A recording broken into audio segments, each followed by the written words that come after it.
So today's class, welcome. Today's class is about optimizing and engaging and driving connection, your social media strategy. And this is Courtney Gracia. I'm not sure if I'm pronouncing her last name correctly, but she's basically Tom Ferry's social media person. And she's going to kind of share with us a lot of tips and tricks and what she does in order to help engage and drive connection. Which obviously Tom Ferry does very well because he has a very thriving business. So it's kind of neat to see the inside as to what they do on the backside to draw their followers, just like we are as real estate agents trying to draw our own circle of followers. So I'm going to go ahead and play this. It's about 34 minutes, a little less than 34 minutes long. And then after, we'll have a time for discussion that anybody wants to stick around for. So here we go.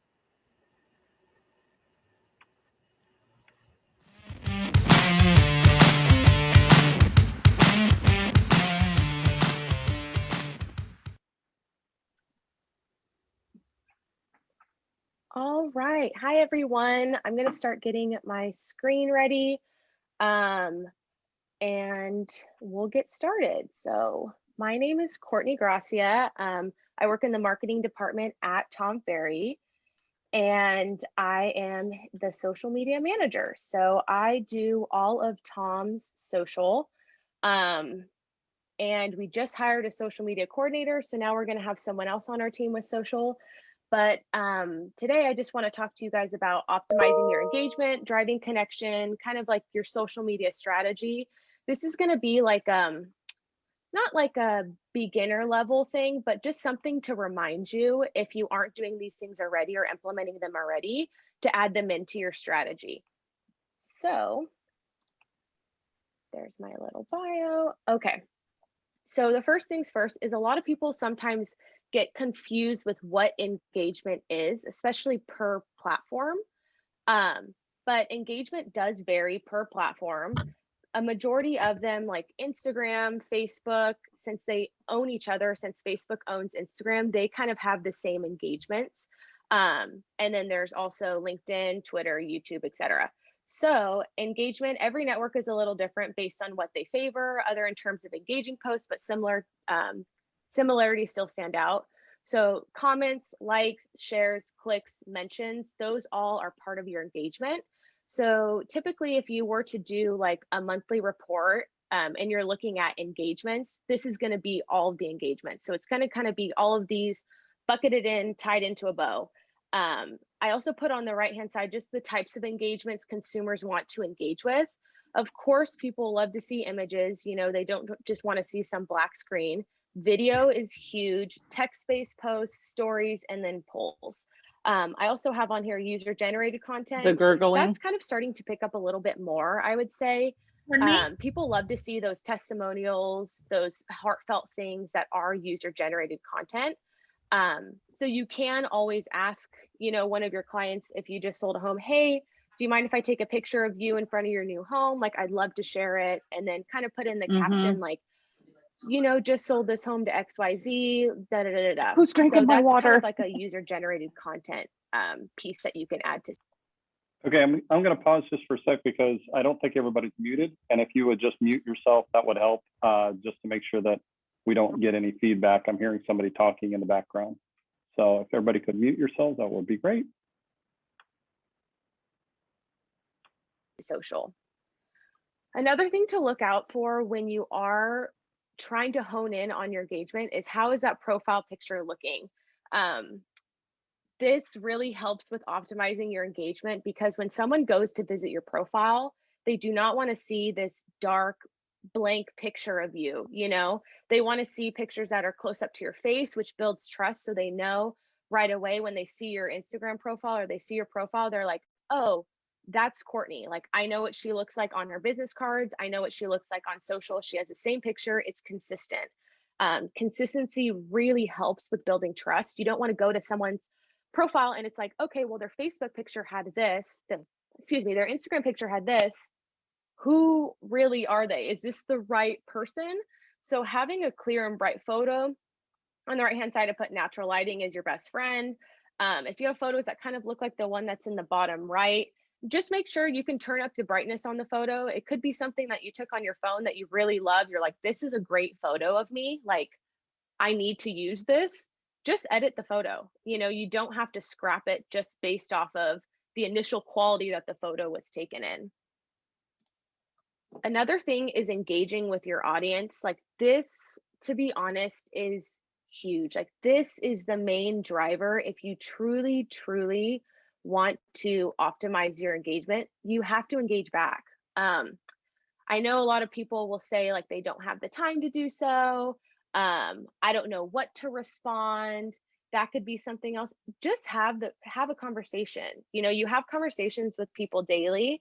And these people essentially that are following your page, they're your friends. They trust you, and they want to hear back from you as well. So make sure you engage with the right accounts. This, I swear, will be a game changer, because you can respond to someone's comment and someone can look at it and be like, oh, I was actually just about to ask that question. And you already answered their question. Another thing is taking it kind of a step further. So you can see on the right-hand side, like this person asked, how many leads must I call per day in order to develop my business? 20, it's okay. And Tom responded, not just saying, yep, sounds good. He actually took the time to read what this person was saying and was like most businesses, it's a math equation, X traffic to my site, Y to form fill, like putting the time and effort into actually holding that conversation with these people is huge. Another thing is, I know you can still show engagement by, liking the posts that they have, to show like, hey, I've seen this, but I would try your best to really read through comments. Set a timer for 5 minutes after every XYZ post that you do. I'm going to dedicate 5 minutes to respond to 5 comments. It'll go a long way. And also people will remember like, oh, if I write Courtney, like she responds to me, I think that matters a lot, just because with Tom, when we reshare people's stories on his Instagram stories, people are like, oh my gosh, he saw my story. It's not like we're just resharing it just to reshare it. It's because we actually saw it. We looked at it and we're like, this is cool. Like other people need to see this. Think of it the same way when you're engaging with people, on your comments or in your DMs, any place that you're having a conversation with them. So again, going with keep conversations flowing, not sure what to talk about, have no content lined up. Join a conversation that's already happening. Commenting on current events and trends in a way that ties in your brand is an opportunity to instantly connect with your audience in a timely way. It's important for brands to practice both reactive engagement and proactive engagement. So reactive is answering DMs, incoming mentions, comments, etc. Proactive is you're the one that's initiating the conversation with people who may be talking about you, but haven't sent the message directly. So I put on the right-hand side just kind of some examples. Like this one at the top was a DM because of Blueprint. I'm doing the skippable YouTube ads. I love that. Heck yeah, keep me updated on how they go.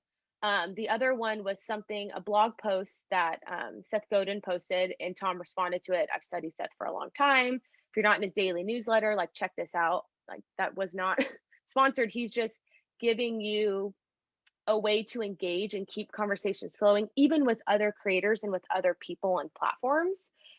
This also shows that he's not just posting on his post or on his timeline, like his tweets just going out. He's actually taking the time to look at his feed with other people's posts and engage with those as well. That's another thing, is looking at other people's pages, seeing kind of what people are talking about, and that can give you a really good indicator of what to talk about for your next piece of content, or what you can be saying to other people. That's a really good way to kind of gauge where people are at. Another thing is to follow or five influential accounts to follow. Five accounts in your industry that inspire you. Once you found them, turn on their post notifications. So once you turn these on, obviously you're going to get notifications for every time they either post a story, they post a feed post, they're live, they're engaging with stuff, and be the first to comment on their post. Make sure that your comment stands out, it's thoughtful.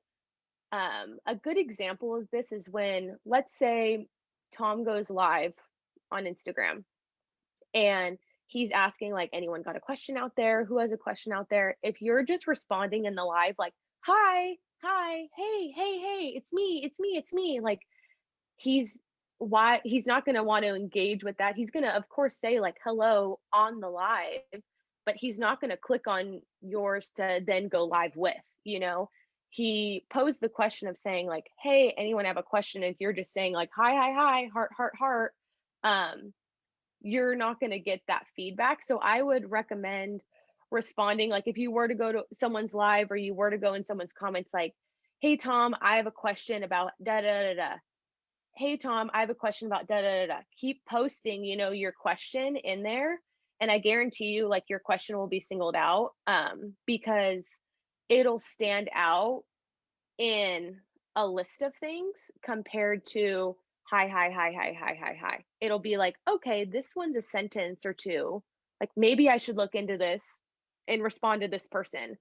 Another thing is, by doing this, you can get noticed by the creator, their followers who are also commenting, and potentially get follows, collabs, engagement more. A good example of this is someone could comment on your post like, hey, Courtney, I really like what you're doing here. If you ever need help with XYZ, let me know. Let's say I respond back to it. I'm like, thanks for commenting. I don't need help with that, but like in the future, maybe I could reach out to you. Someone else could then go into your comments and be like, Courtney may not need help with that, but I do, and then that person could then comment and be like, hey, I saw that you were looking for da da da da. I'm actually in the market for that, or I need help with that. And then you could connect, DM that person and start a relationship with them. Like networking is huge, especially when you're engaging. Like, think of it as if you're at a party with your friends, right? Or you're at a party and you don't know anyone. If you just stand there, do you think that people are going to randomly come up to you and approach you and network with you? Possibly not, you know? So in that situation, you would then put yourself out there. Hey, I like that tie that you're wearing. Start these conversations with people. Think of it the same way as being in person and at a networking event. You are on your social media platforms to network. You are looking for those collaborations, and you can get them through comments, and especially if you're following like-minded people. So if I'm commenting on Tom's post and someone else's as well, I mean, they follow the page, so we have something in common. That's kind of where I'm getting with that. Another thing is really optimizing your content. There are two types of content that you can publish on social media, and your strategy could be a mixture of both. It doesn't just have to be one. The first one is an original piece of content. So that's something specifically that you made for social that is like a part of either a series, similar to Mindset Monday. It comes out every Monday. It has the same branding. It looks the same. That's an original piece of content. Another thing is curated content. So that's content that's shared from various sources around the web in order to optimize best results. So our example of this one would be a Keeping Current Matters article. So although very international, we did not write this Keeping Current Matters article. We posted it on our pages and are giving a little synopsis of what it's about and why we think people should check it out. So that's kind of like a curated piece of content showing that like there are other pieces of content that are valuable to your audience that you may not have come up with, but it is valuable to them. Another good example of this would be This Week in Housing. Bi-weekly, Tom and David Childers from Keeping Current Matters are going live on Facebook, and they're giving you a bunch of slides. You then repurposing those slides, that would be curated content that you're sharing with your audience to be like, hey, this is relevant to you. I know my audience, and I know you guys will appreciate this. Here it is, kind of thing. I get a lot of questions about this all the time. And it varies. I think that the main thing when it comes to posting frequency and times to post, um, you need to look into your own insights. First of all, I hope that you guys have your Facebook that you use for your company is a business page. Like you are on a business manager page. You're not using just a typical regular Facebook that you've had. Um, because when you have that business page, you're able to look into the insights, able to look into metrics. Like you can really get down to the nitty gritty. And I mean, Facebook is free, Instagram is free, Twitter is free. Like these platforms are free. And if you use it to the advantage, you will be getting things free. Like, yes, you could pay for Sprout Social that would then show you more insights into your posting. But Facebook has a back end for that. If you have a business manager page, Instagram has a back. If you have it set up for a business page, you really need to look into this stuff because it varies per account. It varies per person, time zone you're in, I mean, followers, etc. So something that I could look into my metrics on my business Instagram page, my metrics or my insights could say, hey, a majority of your audience is in California, it's in Texas, and it's in New York. This is the age group. This is kind of the days of the week when people are looking at your pages. So from there, you can think about, okay, so if the time zones are kind of different, right? Okay. So Texas, Dallas, it's 2 hours ahead of where I'm at in California. Maybe if I start posting that 2 hours ahead in California, so instead of posting at 8 a.m. California time, I'm posting at 6 a.m. California time, knowing that it will be 8 a.m. for Texas. Okay, maybe people will start engaging then because that's kind of where my audience is at. Um, this will be a game changer for you because you will start to notice that you are catering to your audience when they're on these platforms at these specific times. Um, so please, please, please make sure that you have business accounts on these social channels. Another thing is like, how often should I post a week? I totally get it. Like, obviously, Tom has a marketing department. Courtney, hello. I'm the one that's scheduling things out. But again, I'm scheduling things out. Like I'm using an external platform to then schedule and post for me. I'm not looking at my phone like it's 9:15, I got to post. It's just already going out and it's already curated. So I would recommend looking into a social tool like that so then you can get to this point of it is capable of me to post 3 times a week. It is capable of me to do this. Um, the reason why I put 3 to 10 times on Facebook is because you could go live. That counts as a feed post, With Twitter, I feel like that's kind of like Twitter, you can never tweet too much. And you can tweet throughout your day. LinkedIn, those posts should be really, really thoughtful. Looking into like the real true business collaboration side of things. And then Instagram, like I said, 3 to 10 times. That could be feed, story, reels, IGTV, like it could be everything. So don't get intimidated by saying, like, I'm not posting 3 times per week or I'm not posting 10 times per week. Um, you think of all those other avenues of what counts as a post, and that will make it like, okay, it's not too much. I have questions and I actually want to answer some of them now just so I can get through them. So, should Instagram be a business account too? Yes. Yes, yes, yes. Um, when you create a business account on your Instagram, which you could do now, if you already have an Instagram, you can just change it to a business account. You don't have to go start a new Instagram. You can just update it to, I want it to be a creator account now. Totally fine. Um, and then you can put on there specifically, it'll tell you like, are you a digital creator? Are you an artist? Are you this? Are you that? And then once you then switch the settings to that, you'll be able to see all the insights, see all the metrics, see all that stuff directly on the platform. Another one is, do you suggest you have 2 accounts on Instagram, private and business, or just one, biz or personal?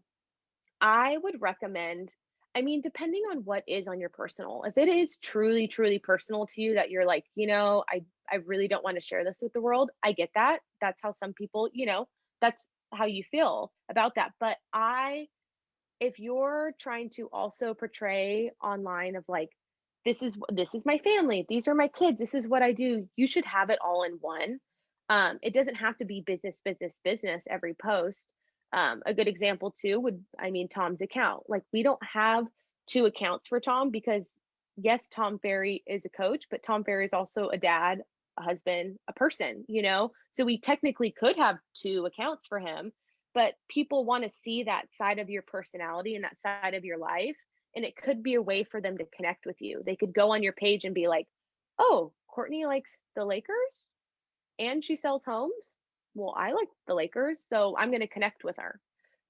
That would be the only way I recommend that it should just be one page.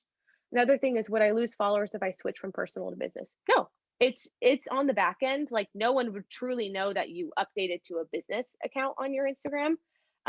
It just has benefits for you. You can then add your click to your email. You can add a button for people to call you. It's just more push to go, and it truly is more business related. Another one is Instagram Reels acts funky on my business account. Is this a deal breaker? Um, no, I would kind of mess around with Reels. Sometimes it'll be funky if you like post the Reels to your feed. So try posting some to your feed and some behind the scenes of your feed. The only reason when you post it to your feed do you start to get more engagement is because Instagram likes to know that you're utilizing all aspects of their platform. So when you're posting stories, posting in your feed, posting a reel, posting an IGTV, your content in the algorithm is going to get pushed up because Instagram's like, oh, they're taking advantage of all of our features instead of just feed post, feed post, feed post, feed post, feed post. They're like, this person is doing IGTVs, reels, stories. Like we should probably share their content more in the algorithm. So I would recommend, I'm telling you, you don't have to have a million reels, but like try doing everything you can. Another thing is video content, of course.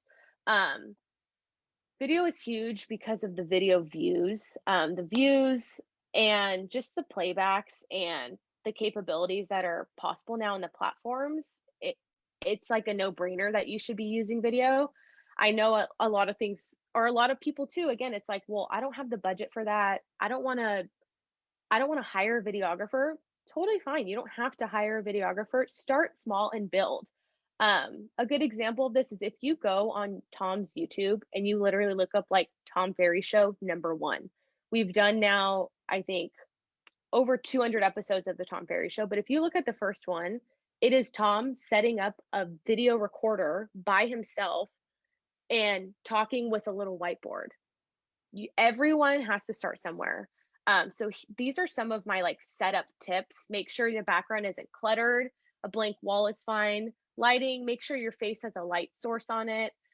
Setting up tips, make sure there's no noise in the background. So you could invest in like a little mic or so. If not, start where you can start, which is totally fine. And also depending on what you shoot, make sure that the phone is, or the camera is horizontal or vertical. So if you're going to be shooting reels, probably want it to be vertical. Another thing on this one is before and during and after you shoot content. So before, really have a goal. Think about the purpose of the video, why you're creating it. You could have an outline. When I would make YouTube videos, I would bullet point outline like verbatim, word by word of what I would say, just so I wouldn't forget. And that's totally fine. Make an outline for yourself. Consider call to actions during, shoot multiple times, try as many times as you want.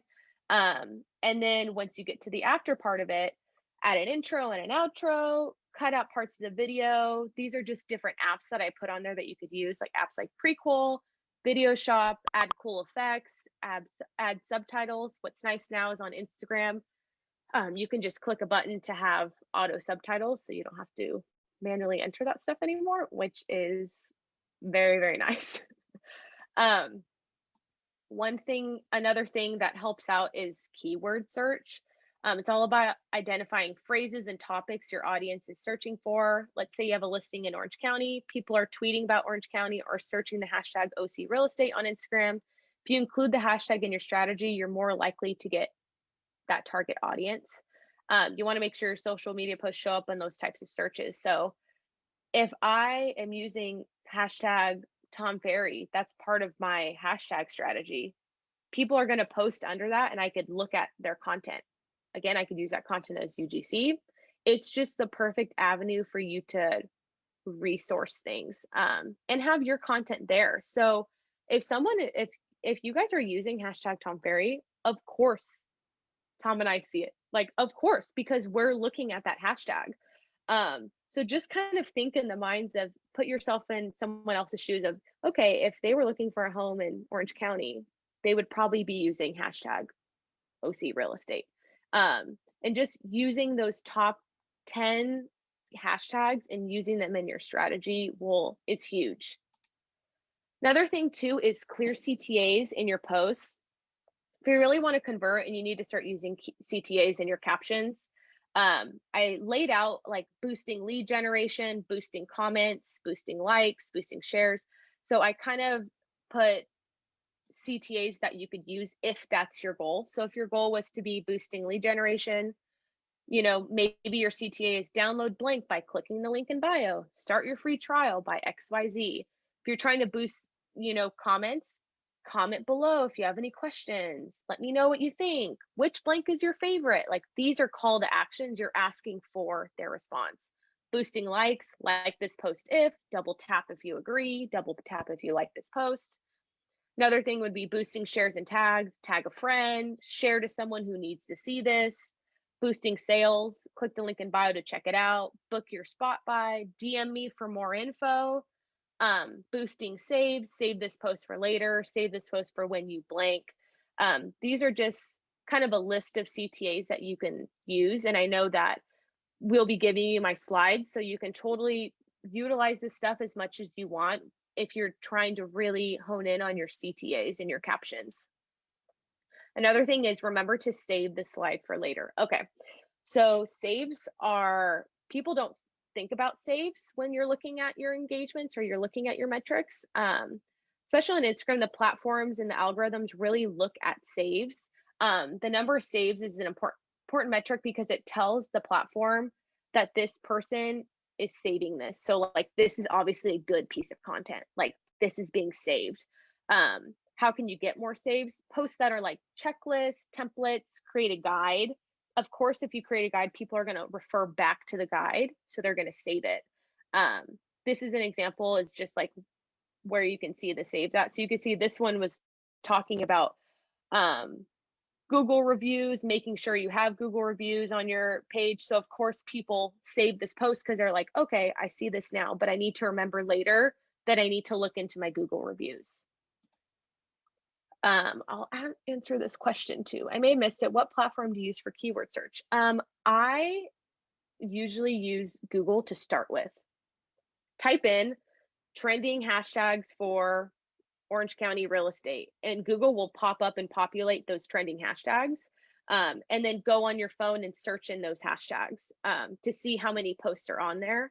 If the posts have around like something ridiculous, like 20 million posts, your post is probably not going to be seen as much. I like to keep it around like 10K to like a million, like just so it's, that it's not being completely saturated with stuff. But that's a good indicator, is just literally look on Google. And your hashtag strategy could be different for every platform as well. So you're not going to load up your Facebook post with all of these hashtags, because think of yourself, like, do I go on Facebook and look at hashtags? No. So would someone else go on Facebook and look at hashtags? Probably not. Do I go on Instagram and look at hashtags?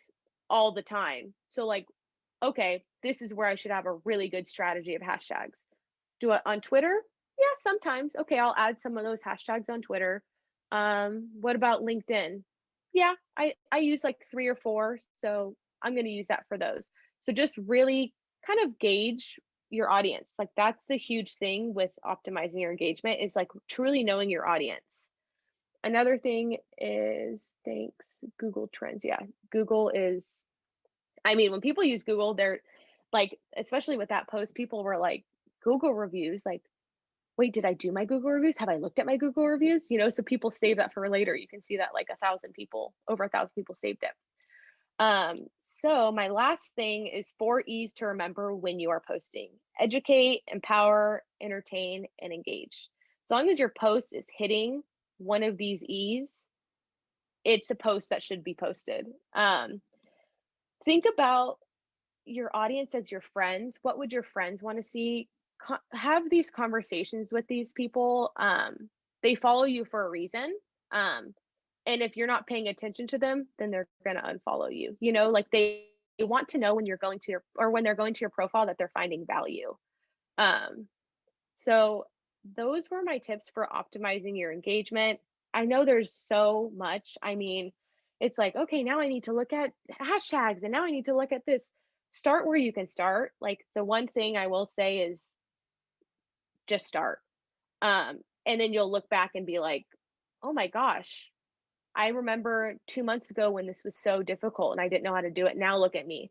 My key takeaways would be: make sure you're really engaging with your audience. Follow those 5 influential accounts and comment back. I mean, it doesn't have to take up all your time in your day. Um, and really put out meaningful content that people, they are looking for. If you're just posting like a blank screen or just a picture of you in front of a house, make sure that that caption then has a CTA to it, or that caption is then giving people a way to engage with your post. Because people want to know you. Be yourself. Make sure you're utilizing all parts of the platform on Instagram. Don't just post on your stories. Post on your feed, stories, reels, IGTV. Mess around with it, you know. You can always hide and archive stuff if you if you're embarrassed. Like I have archived a bunch of posts. So a CTA is a call to action. So you're giving them an action to do. So like this post if you agree. That's an action. Like the post. How do I increase followers? Follower count, any tricks? Engaging. If you are engaging with other accounts that are similar to your account, you will then feed off and get those people to come to your page. So let's say that I'm like, oh, there's another social media manager that I like her content. She's really good. Let me start engaging with some of the people in her comments. Hey, I really like that comment. How are you? Where are you from? You know, just engaging with people's stuff. Then they're going to come over and be like, oh, when I visit that person's profile, they have similar content to this, but it's actually better. Like, I'm going to actually follow this person instead. Do you follow back? I do, depending on if the account is, I guess, intertwined with something that I'm interested in. So if um if a desk company follows me back on Instagram, am I going to follow them back? No, because I don't have a need for the desk. I don't have a need for the company. Like I if real like I'm not in real estate personally. Yes, I work for Tom Ferry, but if real estate agents were to follow me back, yeah, of course I'd follow them back because I kind of want to know what people are talking about. I want to know what people are posting about. So just like making sure that that circle of people that you follow or think people that you have things either in common with or things that you inspire to be inspirational. To use memes in your strategy, depending on if that is your strategy. Um, I don't use memes in my strategy because I'm trying to post, like, for instance, let's say on my personal page, I'm trying to post Instagram tips and tricks. Like, I don't really, it's not funny to me. I don't want to make a meme about it. I get the meme to be relevant, totally fine, but that's just not part of my strategy. So I'd rather fill that bucket or that feed post with something that's going to give added value to my followers. But anyways, that's kind of all I have for you guys today. I know I kind of went over a little bit. Sorry. If you ever have any questions, you could always reach out to me. You can always find me on Instagram. You could DM me. I respond to my DMs all the time. But thank you. I appreciate this. This is actually I guess my first webinar sharing my social media tips and tricks and kind of what I do behind the scenes for Tom. So Thank you for having me, and hope I see you guys soon. Bye.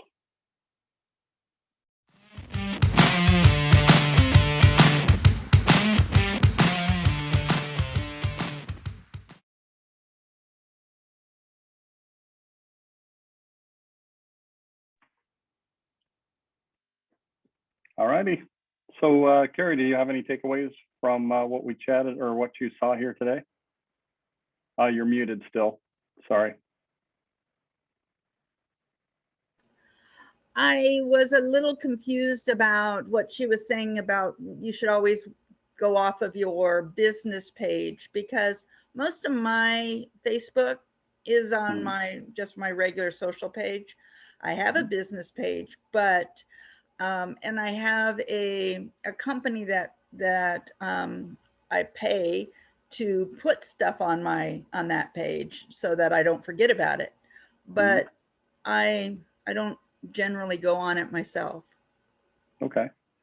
Well, and I think what she's saying in regards to that business page is that the more that you engage with that page and the more followers you get from that page, you can also post that content on your personal page. So I'll take things from my coaching business page or my real estate business page, because I've got two different ones. And I will not only post stuff there, but then I will also, on occasion, not every single time, but on occasion, grab that content and share it as a person, Trevor Arian, just person to person, is it creates an opportunity for more content. So some of that stuff that maybe is being posted by that company for you, you could go and grab that content off of your business page and just share it with your general audience. I wouldn't do that every time, but I would do that on occasion, because that is what will draw people to then be like, oh, Carrie's just not just my friend, she can be my real estate agent. I see her now as a business person as well. So, I do post business stuff on my personal page, but I just didn't do it. And when I go to Facebook, it goes directly to my personal page, and then then I can get to, if I want to get to my business page, I have to go through my personal page to get there. And I think it's backwards. So well, anyway. if you do it on your phone, you have two different apps for Facebook. A business app that you can download, and then you can go directly to your business page and see stuff on there and post content on there. Okay. So I don't have a few of my takeaways on this were the times it's best to post. It looked like Facebook was 1 to 4 p.m., Instagram 8 to 9 a.m., also 2 a.m. and 5 p.m. I would obviously not be up at 2 a.m. posting something, but you can schedule those posts and have them go out at that time. LinkedIn, if you're on there, is only, Twitter was the other one, and then Instagram or LinkedIn. I'm sorry, LinkedIn was 5 to 6 p.m. When was Instagram? I didn't get that one written down. Instagram was 8 to 9 a.m. 8 to 9. And then 2 a.m. and 5 p.m. on your business Instagram. So that's the times that they suggest it should be going out. Okay. Twitter was between 12 and 3 p.m. And then Instagram, or I'm sorry, not Instagram, LinkedIn was 5 to 6 p.m. I have a LinkedIn account, but I don't get on it that often. All of this is growth, but I'm not there yet. And each one of these is one of those, okay, what is my one takeaway? What can I take away and go and implement, right? I can only handle so much. Yeah, you're not going to change overnight, but yeah, congratulations on grabbing one item that you can take and go and run with it. So, well, I'm kind of surprised that I'm the only one today. Has that been the case? No, actually, we've had some of these where there's 6 or 10 people in them. Sometimes it's just 1 or 2. I think the earlier that I post the calendar invite, obviously I get on people's calendars earlier. I had it on my calendar. This is what happened this week. I had it on my own calendar, but I forgot to send out the invite early in the week to everybody else's calendar. So I'm sure by Friday, if I send it out on Friday morning, it's harder to get on people's calendar, right? They've already got something else We've already scheduled got for something planned. Okay. this time. Right. So I will try for in 2 weeks to get that on people's calendar earlier. So yeah. All right. All right. Well, it was good seeing you again, Trevor. You too. Have a great day, Carrie. You too. Bye-bye.